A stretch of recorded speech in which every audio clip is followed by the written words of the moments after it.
Okay, this is a test of running the Champion 2000 watt inverter generator in econo mode with the microwave. Some people had asked about the voltage and the amps and the wattage when running this thing, so I'm going to do two tests. One, I'm going to run it in econo mode. The second test will be with econo mode turned off.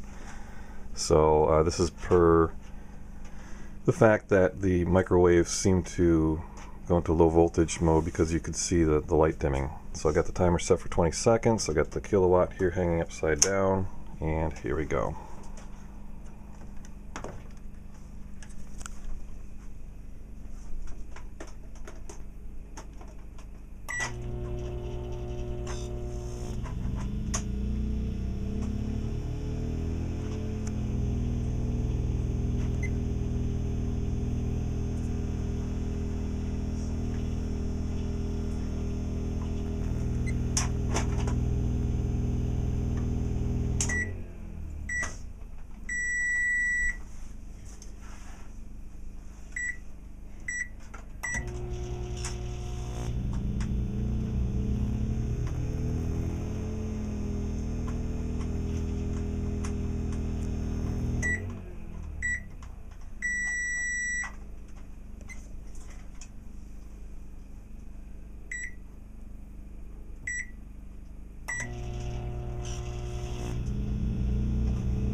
So that was econo mode.